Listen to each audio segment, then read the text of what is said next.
Today, we're diving into the 2026 offseason for the Arizona Cardinals. Enough for the 2025 season, let's end it now. All right, ladies and gentlemen, let's talk about who are some potential prospects the Arizona Cardinals can eye, primarily that quarterback position. Let's dive right into it.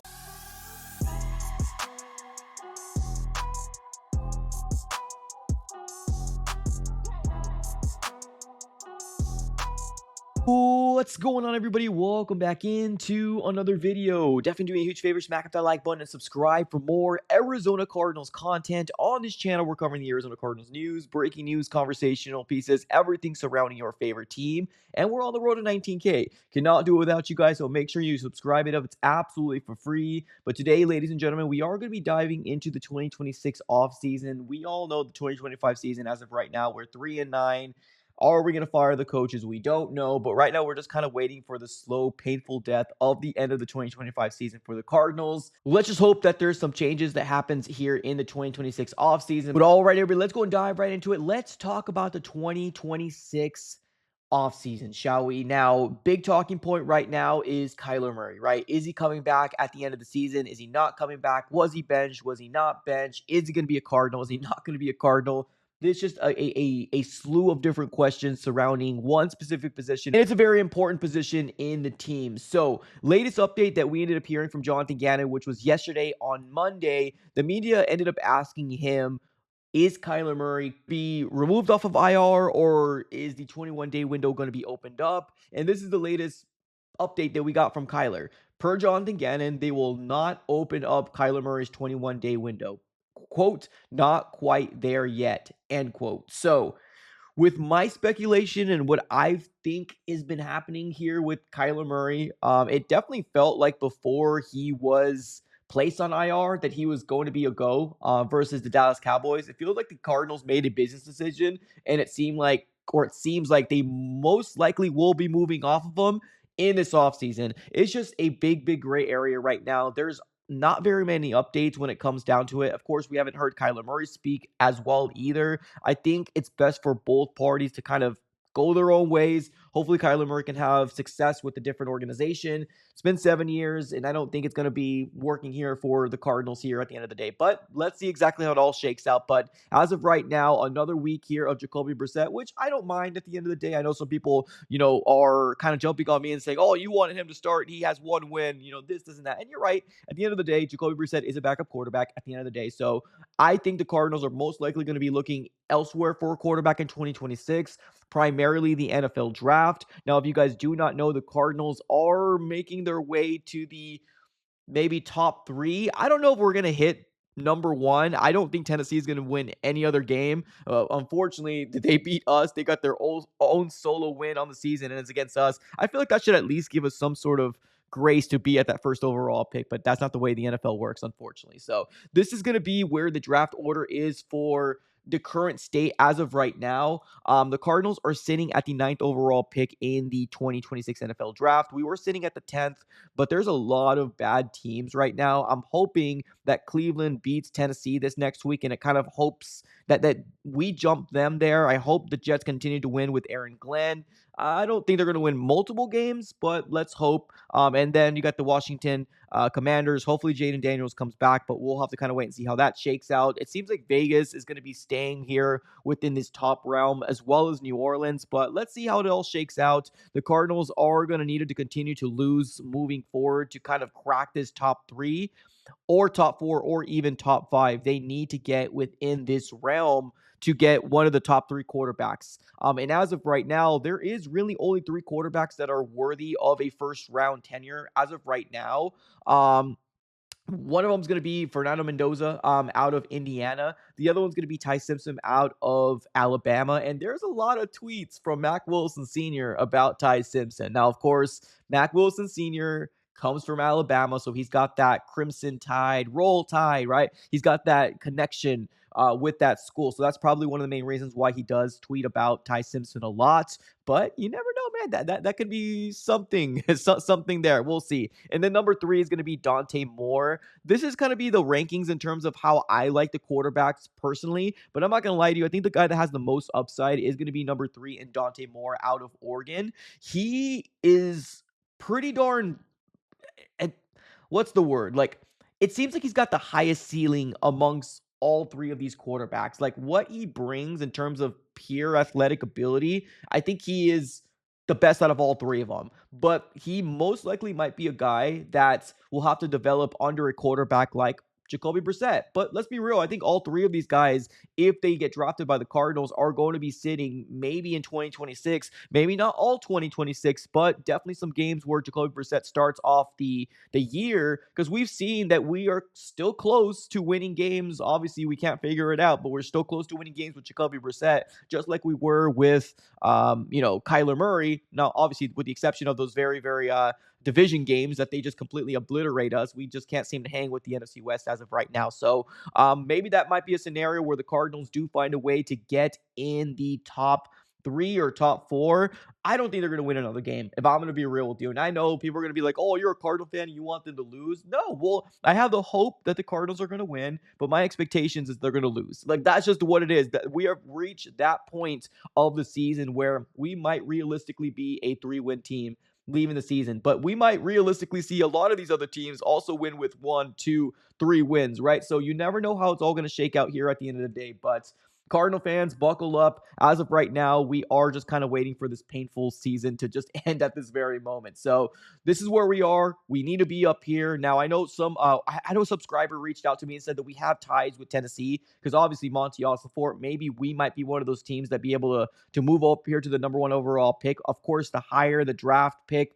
the better opportunity we can get here. But I don't really want to give up a lot of draft capital to go to number 1 overall. Of course, I would love Fernando Mendoza out of all of them, but it's going to be tough. It's going to be tough. Maybe we can convince the Jets to trade Kyler, or kind of take Kyler off our hands.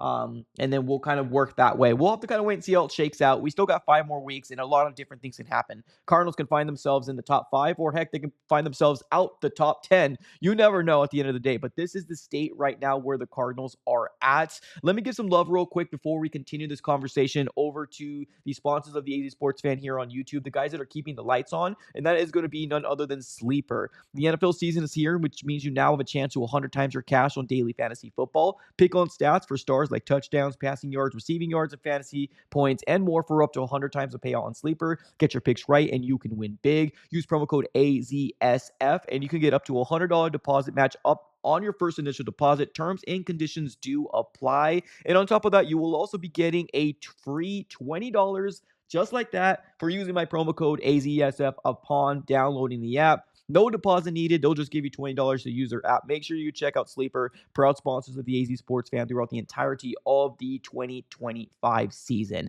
All right, ladies and gentlemen, let's continue the conversation.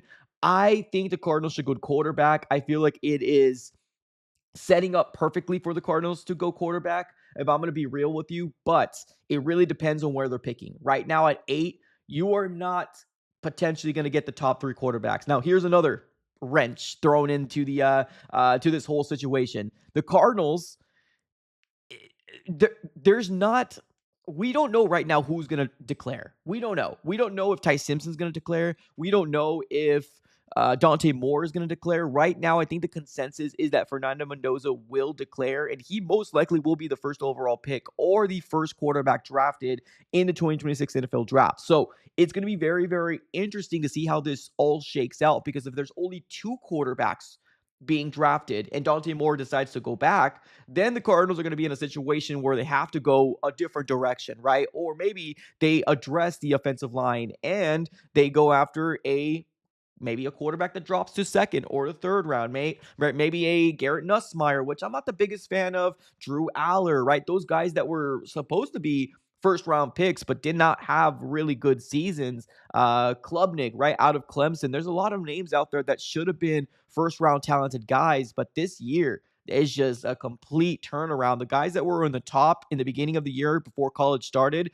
is now 2nd, 3rd, 4th round guys. So it's going to be very interesting to see how it shakes out. Right now, the top 3 guys, Fernando Mendoza, Ty Simpson, and Dante Moore. And you don't know if Dante Moore is going to declare or not. You don't know if Ty Simpson is going to declare or not. So this is going to be very fascinating. The Cardinals can go any which direction, but number 1 step, keep losing. Not because you want to tank, but just because you want to get higher in the draft at this very moment. There is no benefit for the Cardinals to be a team that's winning. Let's be real here. Kyler Murray, there's a lot of unknown. He might find his way on another team, and you don't want to find yourself with just Jacoby Brissett as your quarterback. You need to have a backup plan, and this is the perfect, I guess, spot to find yourself in a backup plan. So 3-9, potentially only winning 3 games in the season. But let's see how it all shakes out. Let's continue the conversation here. Let's continue to talk about Fernando Mendoza first. Like I said, he is going to be one of those guys that is seen to be as the top pick in the draft, the number one quarterback, and he's having himself a year, man, a year right now out of Indiana. He's got over 2,700 yards passing, 32 touchdowns, 5 interceptions, got a QBR rating of 88.3. And I don't really think too much about, QBR, to be honest with you. It is what it is. But for what it's worth, he's playing very, very well. He did spend some time in Cal in 2024 and in 2023. Finally got his opportunity here in 2025. But as you can tell, last year, the numbers, they're big difference, right? 32 touchdowns to 5. Last year, 16 touchdowns to 6. It just doesn't. It seemed like this year he finally figured it out at the end of the day. And not just that, he actually does have some running ability. I'm not going to come out here and say he's Dante Moore or Lamar Jackson or Kyler Murray, but he can run out of the pocket and's got some sort of mobility if needed, right? He's got 64 carries, 243 yards, and 6 touchdowns on the ground. So for what it's worth, this guy can be a guy that can move out of the pocket if need to. Fernando Mendoza, 6'5", 225, out of Miami, plays for the Indiana Hoosiers. This is going to be the top creme de la creme quarterback coming out of the draft, and I want Fernando Mendoza. I really, really do. It's just going to depend. Are we going to be there? Are we not going to be there? But there's Fernando Mendoza. There's also going to be Ty Simpson, which you're looking for a pocket quarterback. This is going to be your guy as well. He's got over 3,000 passing yards, 25 touchdowns, 4 interceptions, QBR rating of 79.5. And if you look at his stats, in terms of where he was, he's playing with Alabama most of his career, but you know how it works, right? You get your opportunity. You're probably the starter for a year, and then you probably move on to the draft. But he's been with Alabama since 2022, and he's having himself a really good year. You got to give credit to where credit is due. He's having himself a really good year. He also has some carries under his belt as well. 126 yards, 2 touchdowns on the ground. Overall, a good year for Ty Simpson, 6'2", 208. Fernando Mendoza's got 3 inches on Ty Simpson, but prototypical over 6 foot guy can stand in the pocket. This is going to be a guy to definitely look at in the draft as well. People are saying Fernando is number 1, Ty is number 2. Dante Moore right now, there's just so much uncertainty, but don't be surprised if Dante Moore does declare that we might be living in a world where he might go number 1 overall. That's how you never know what's going to happen in this draft, right? So let's go Dante Moore out of Oregon. He's probably the youngest out of them all. I believe he's 20 right now. He's going to be 21, I believe, before the season starts. But if the Cardinals go this direction, I wouldn't be mad. I just would definitely love him to sit over or behind Jacoby for a little bit. Now, all of them, actually, if it's Ty or Fernando, I want them to sit right behind Jacoby Brissett to have them kind of learn how to be a quarterback. Jacoby Brissett, yes, he's a backup quarterback. Yes, he's not a winner, or in terms of he doesn't have a winning record, but in terms of being a pro quarterback in the NFL, that is one of the best mentors to have. And on top of that, let's not forget, Jacoby Brissett was in New England when Drake May was drafted. Hell, why does it not happen here? That could happen here, right? At least there's some sort of development that Jacoby Brissett had for Drake May. Maybe not a big development, but it helped something. Why not happen here in Arizona as well? So there's Dante Moore, 6'3", 206, out of Detroit, Michigan, plays for the Oregon Ducks. Over 2,700 yards, 24 touchdowns, 6 interceptions, QBR rating of 77.2. But like I said before, this guy is probably the most athletic out of all 3 of them. Does got the ability to run out of the pocket, a little better than the rest, but numbers don't really show. I think he's trying to be a pocket quarterback more than anything, but this is the guy that's kind of the wild card. We don't know. We don't know if he's going to be declaring for the draft or not. If he does, that helps out the Cardinals tremendously. And I know there's going to be people flooding to the chat on this video and saying, man, and none of these quarterbacks will succeed, right? None of these quarterbacks will succeed if we don't get an offensive lineman. You're right. You're 100% right. This offensive line for the Cardinals is putrid. It's not great. The only bookend that we got is Paris Johnson Jr. And even then, I don't consider him top 5 left tackles in the NFL, but he's definitely up there. He's a really good bookend for the Cardinals, but you got to build that offensive line. What Caleb Williams dealt with in his rookie year compared to this last year, the Chicago Bears made a very, very big push to help him get a better offensive line. And that's something the Cardinals can do as well. We can get after an offensive lineman in the second round, getting a quarterback in the first round. Hell, if you want to double down, maybe get one in the fourth, third round, get an offensive lineman, bring in some guys to help protect them. And on top of that, you also got the next year as well. Bring in some free agents, bring in some guys that are able to do it and stay on this, on this offensive line and help out your rookie quarterback. You don't have to get everything all at once, but we've seen it. If you get a rookie quarterback or the right quarterback, that can change the trajectory of your franchise. So why not the Cardinals go this direction as well? I am on board. I don't think it's all end all be all. You got to get offensive linemen in the first round. There's the second, there's a third, there's the fourth round, and there's free agency. And hell, there's 2027 as well. You can still get guys, trade for them, and put them on this team. The best thing is that you got a rookie quarterback that's not making a lot of money. So that's going to be the best time for you to strike as an organization. So that's kind of the way I feel about things. Those are the top 3 quarterbacks. Now, like I said a little earlier, if you want to get one of these guys, Cardinals are going to continue to have to lose. So, although we're going to be going through, licking our wounds every single Sunday from now, but at the end of the day, come April, that's going to be where we're really playing for in 2026. This season didn't turn out the way we all wanted it to, but it's now time to start looking into the future for the Cardinals. They're sitting at the 8th overall pick. We need to somehow crack the top 5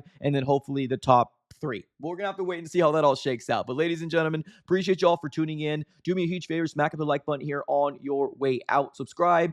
Appreciate y'all. Have a great rest of your day. And as always, go Cardinals.